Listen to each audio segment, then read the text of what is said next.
anguish is a really strong emotional mindset when there is a conflict between our inner being, our inner needs, and what is happening outwardly. That is actually anguish. When you feel anguish, it's because something is happening in a way that you do not want it to be happening. And that's a very intense feeling. Now, maybe other people would describe it in other ways. I wonder if perhaps some people would say anguish can be a strong feeling of fear, that you're anxious about your circumstances. But again, this points to this disconnect between your internal needs or values or vision and what's happening outwardly. Perhaps a part of you can't see the possibility of fulfilling that connection between what's going on in here and your outer world. So that leads on naturally to fulfilment. And that is, well, what is fulfilment really? Fulfilment is when actually our inner vision and our outer reality match up, isn't it? So when we know we have a potential, and within every single one of us, there is that. We are being and becoming. There are seeds within us that are unique to each and every one of us. Those seeds of value and meaning and purpose. And when we're consciously connected to them and we understand the potential within it, and we engage with that consciously, we're then able to act upon it with our outer circumstances, and we're able to then implement it. And it's when we can implement it in a way that completes with our inner vision and meaning and values that we have fulfillment. So again, fulfillment has an element of conditional. It requires that aligned relationship between your inner hopes, dreams, vision, purpose, etc., and what is actualized in your lived experience. And what can be more fulfilling to any human than giving of oneself?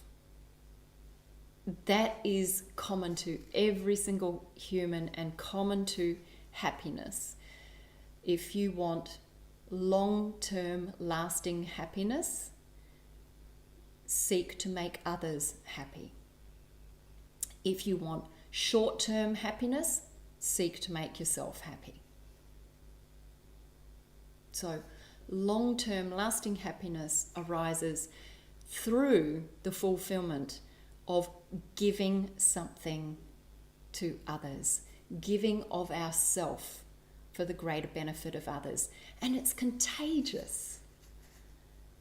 So when we're doing something good for another, it generates an inner happiness in us, and that inner happiness radiates and is multiplied by the other receiving goodness. Their happiness sparks, and that radiates, which then multiplies even more and expands, and they do something good for another, which makes another happy, and so on and so on and so on.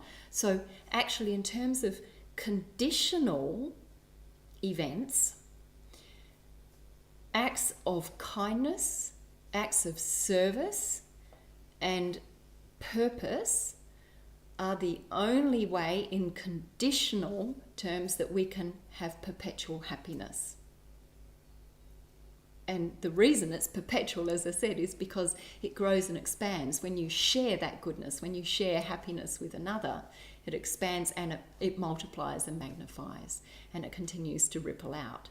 So if we look at that, then we understand really the source of a happier world. The happiness of the world is dependent on the happiness of individuals. So as an individual, your first call is to know and understand what happiness is, to know and understand you are the source of that yourself, to act upon that in right accord, and to recognize that ultimately our life isn't actually for ourselves. We're not designed to gratify our own desires.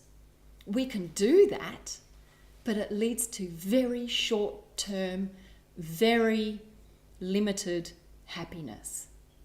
We are actually designed to fulfill a part in life. And that doesn't mean it has to be some grand purpose.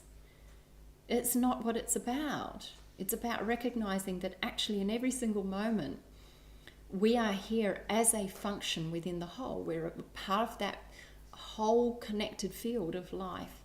And if we are intending, even if our actions in every moment aren't doing for another, but our intention is the bigger purpose, the bigger intention of our life is to give something of worth and meaning to others, then we cultivate a very, very happy life. And from that, we can cultivate a much happier world.